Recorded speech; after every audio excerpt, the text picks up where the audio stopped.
El caso de Tía María, digamos, es un conflicto antiguo, que además ha tenido varias versiones. Vamos a Estamos ya darle, directamente. así es, vamos a darle la bienvenida a nuestro invitado José de Chávez, ex viceministro de Gestión Ambiental del Ministerio del Ambiente y además economista de Cooperación, al cual le damos la bienvenida. Señor de Chávez, muy buenas noches, bienvenido a Exitosa, muchas gracias. Buenas noches, al contrario, gracias por la invitación, un gusto conversar con ustedes. Buenas noches. ¿Cómo toma usted esa postura que tuvo el ministro Ver el día de ayer y la corrección pública, enfática que le hizo Tarola respecto al tema del proyecto Tía María? Bueno, la verdad es que uno ya no sabe por dónde está, digamos, la posición del gobierno frente a varios hechos que terminan siendo discutidos y debatidos y que generan incluso versiones distintas dentro del gabinete, ¿no? El caso de Tía María, digamos, es un conflicto antiguo, que además ha tenido varias versiones.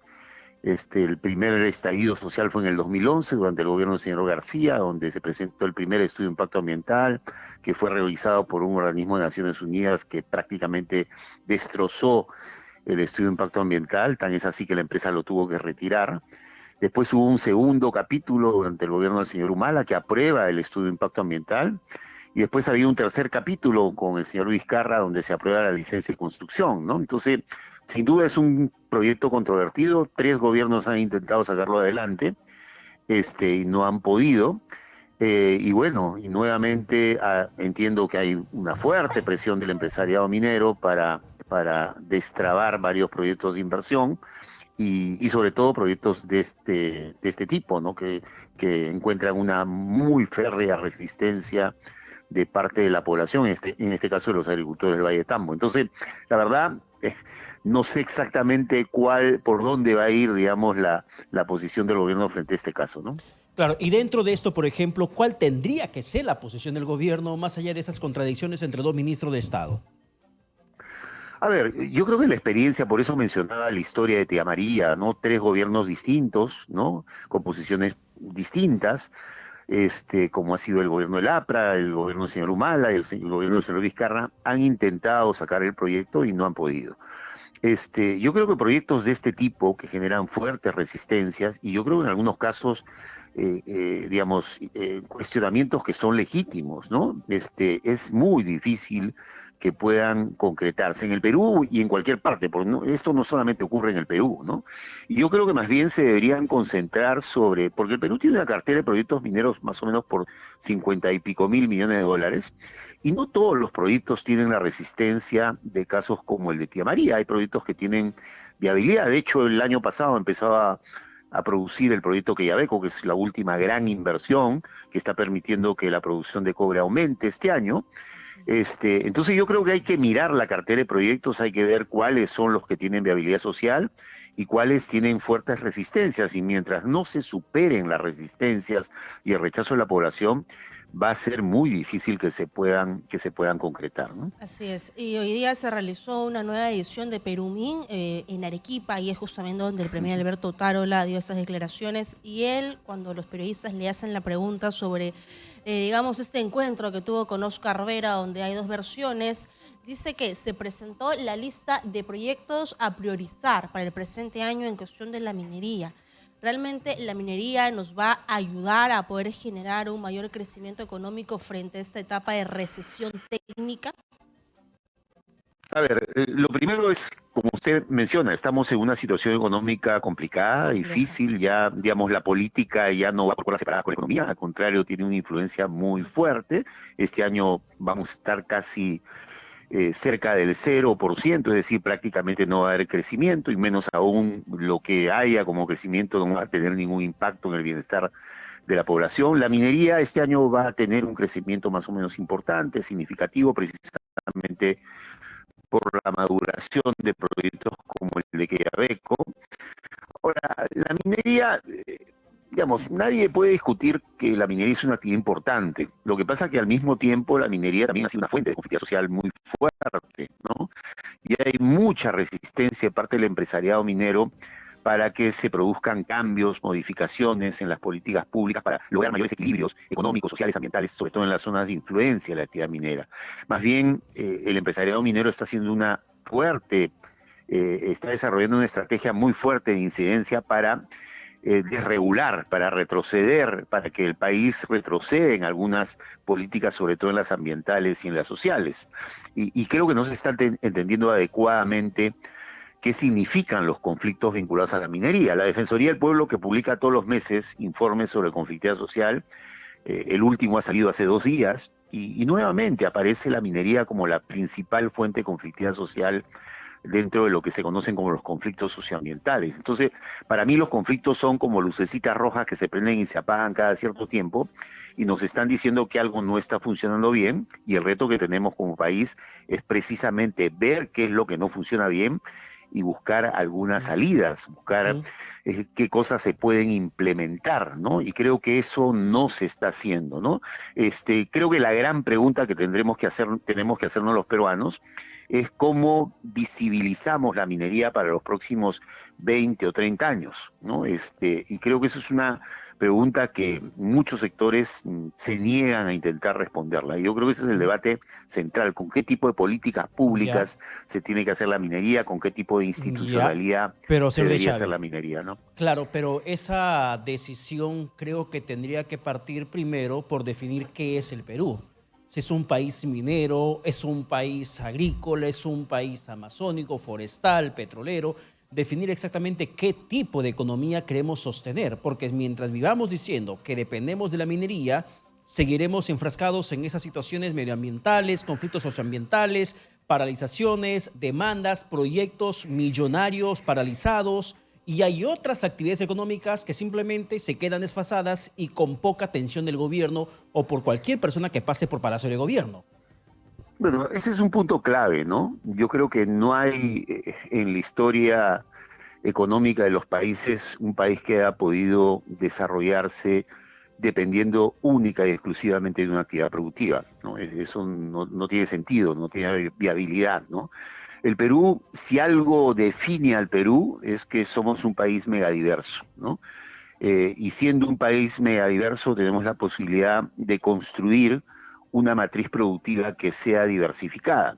Ahora, si a mí me preguntan, dentro de esa matriz productiva, que no la visualizo como una matriz dependiente de una actividad productiva, ¿la minería tiene un lugar? Yo digo que sí, pero la minería va a ser la actividad central, ¿no? La que va a marcar la pauta productiva del país. Yo digo, no, eso no tiene viabilidad. El país tiene que construirse a partir de una matriz productiva que sea diversificada. Tenemos condiciones para que eso ocurra. Tenemos una zona marino-costera que es sumamente rica, tenemos una agricultura que puede ser 1000 veces más productiva de lo que es ahora, y no solamente hablo de la agricultura para la exportación, sino sobre todo de la agricultura para el consumo interno, que en tiempos de pandemia fue la que nos puso los alimentos en la mesa. Es decir, tenemos posibilidades para desarrollar una matriz productiva que sea muy diversificada. Dentro de esa matriz productiva, la minería puede ocupar un espacio, sí. El espacio que hoy en día tiene, lo ideal es que eso no ocurra. Eso no es estar en contra de la minería, pero al mismo tiempo sabemos que si se piensa que la minería se va a seguir haciendo como se ha hecho en los últimos 30 años, yo creo que lo que vamos a tener son los mismos resultados, es decir, sin duda, algunos emprendimientos mineros que van a desarrollarse, pero en un escenario de conflictividad social muy fuerte. Y ese es un dato de la realidad. Entonces hay que entender lo que está pasando en el país, hay que entender los mensajes que nos envían las poblaciones de diferentes partes del territorio, hay que discutir dónde sí le conviene al país que haya minería y dónde no le conviene al país que haya minería. Y todo esto se expresa en políticas públicas, ¿no? Así es. Y queremos, por favor, que usted pueda escuchar junto con todos los oyentes y televidentes de Exitosa las declaraciones del premier Alberto Otárola, justamente en la participación que tuvo en la Convención Minera Perumín, edición 36, donde el premier se refirió a las pasadas protestas y subrayó que el gobierno no le temblará la mano para defender la paz social si se produjeran nuevas manifestaciones. Escuchemos. Vamos a permitir que el país caiga en el caos, el desorden y la inseguridad. al gobierno de la presidenta Boluarte, ustedes todos lo saben, asumió un gran reto.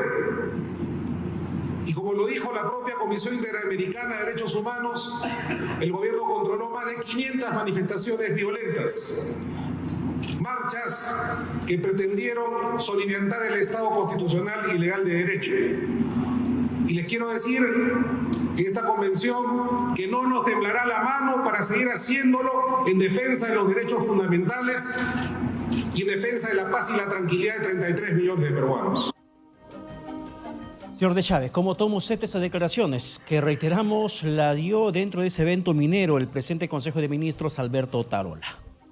Con preocupación, ¿no? Porque, a ver, incluso menciona a la Comisión Interamericana de Derechos Humanos y digamos, todos los que hemos revisado el informe que ha hecho la Comisión Interamericana de Derechos Humanos, claramente es un informe de observación y de preocupación sobre lo que ha pasado en Perú. No hay que olvidarnos que 60 peruanos fallecieron en medio de los conflictos sociales. Ahora, ¿qué es lo que está intentando dar como mensaje? Es decir, no le va a temblar la mano para imponer de manera vertical y autoritaria proyectos de inversión como Tía María, por ejemplo. Es decir, esa va a ser la lógica. Por eso es bien contradictorio, porque había escuchado al señor Otárola, pero también después lo he escuchado en algunas declaraciones que ha dado algunos periodistas saliendo de la Convención Minera de Arequipa, ¿no? Entonces, me da la sensación como que habla para un público, en ese momento estaba hablando para toda la Convención Minera, y creo que estaba dando mensajes que los empresarios mineros quieren escuchar, es decir, en el sentido que van a tener un gobierno que va a imponer autoridad y va a sacar adelante proyectos de inversión en minería a cualquier costo social, ¿no? Entonces, insisto, lo escucho al señor Otárola y la verdad es que me preocupa, ¿no? Porque además ya hemos visto la manera como ha actuado el gobierno en situaciones de extrema tensión social, como las que vivimos desde mediados de diciembre y en enero y febrero, y son 60 peruanos y peruanas que han fallecido, que han perdido la vida, y por lo menos 40 y pico como consecuencia de la actuación de las fuerzas policiales y las fuerzas militares, ¿no? Entonces, repito, con mucha preocupación. Se ha podido demostrar que hay empresas mineras muy responsables que realmente tienen un trabajo social con la población y con el medio ambiente. Hay empresas muy grandes, pero la minería informal es la que tenemos que satanizar desde el gobierno y desde toda la población, porque ahí es donde hay diversos delitos y además una afectación clarísima al medio ambiente. ¿Qué debería hacer el gobierno para luchar contra ese flagelo social? Y además es un sector que ha crecido mucho, ¿no? Sí. Es un subsector dentro de la minería que ha crecido mucho. Antes, hasta hace muy poco, se hablaban de 4 zonas en el país donde había este tipo de minería: Madre de Dios, Puno, lo que se conoce como el Sur Medio y la Zona de la Libertad, pero hoy en día prácticamente está en todo el territorio, casi 21, 22 departamentos o regiones que tienen este tipo de actividad, y además está creciendo con mucha violencia, ¿no? Lo que estamos viendo en zonas como Patás, en La Libertad, en el norte de Arequipa, en fin, en diferentes partes, o en Amazonas, sin duda, ¿no? Es una actividad que crece acompañada de mucha violencia, de muchas disputas. Entonces sí, este es un sector que hay que mirar con preocupación, porque además es un sector que ha crecido no solamente en presencia territorial, sino también en poder económico, porque ha tenido precios muy altos, por ejemplo, el cobre, ha habido una acumulación económica, y también ha crecido en poder político, en influencia política, ¿no? Hoy en día hay alcaldes vinculados a esta actividad, hay gobernadores regionales vinculados a esta actividad, hay congresistas vinculados a esta actividad que le están legislando en el actual Congreso a favor de que el registro de mineros, el famoso Reinfo, esté abierto casi de manera permanente, ¿no? Y basta que ellos se inscriban para que puedan seguir laborando, ¿no? Entonces, es un sector que hay que mirar con mucha preocupación, y sobre el cual, sin duda, el gobierno debería responder, ¿no? Igualmente, decir dónde sí puede haber este tipo de actividad y dónde está prohibida, y por lo tanto no es minería informal, es minería abiertamente ilegal, porque hay que diferenciar entre la minería informal y la minería ilegal. La minería ilegal es la que está desarrollando actividades en zonas prohibidas. No se trata de hacer procedimientos administrativos para obtener permiso, no, son zonas prohibidas.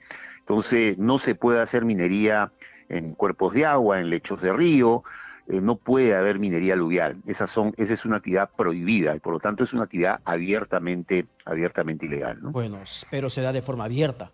Es tan abiertamente ilegal como también se da de forma abierta ante los ojos de las autoridades, ojos de la población, y eso se sigue dando y deteriorando mucho más el medio ambiente, porque no hay una política clara de exactamente cómo se va a enfrentar esos problemas. Señor de Chávez, muchas gracias por la comunicación alcanzada. Que tenga buenas noches.